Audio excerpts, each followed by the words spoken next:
doorashada galmudug waxaa ku tartamaysa dhowr musharax ra'yi ururin la sameeyay ayaa muujinaysa qiyaasta halka codka shacbigu uu jiro iyo qofka ay ku aamini lahaayeen masiirka iyo aayaha galmudug haddii ay qiyaar u heli lahaayeen inay codkooga dhiibtaan.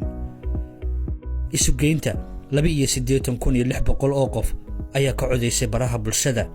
47,100 cod waxaa helay musharax Cabdiraxmaan Odowa halka uu ka helay musharaxa ay dawladdu gadaal ka riixayso Axmed Qorqor 35,500 cod. warbaahinno iyo wariyaal Soomaali ah ayaa barahooda ku qabtay ra'yi ururintan. tusaale caasimadda online waxaa aragtidooda ka soo dhiibtay 15,700 oo qof. 58% waxa ay xusheen Cabdiraxmaan Odowa halka 42% uu ka helay Qorqor.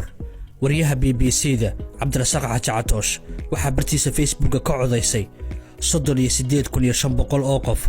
22,600 oo ka mid ah waxa ay doorteen Cabdiraxmaan Odowa oo mar kale helay 56%. Qorqorna 44.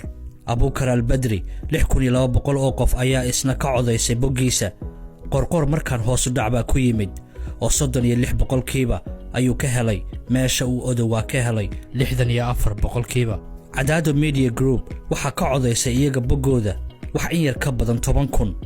Odowa waxa uu helay 56 halka Qorqorna uu ka helay 44. waa kuwan bogag kale oo shacbigu ka codeeyeen kuwaasoo sida muuqato looga adkaaday musharaxa dawladda. waxaa jira musharaxiin kale oo u tartamaya xilka madaxtinimo ee galmudug.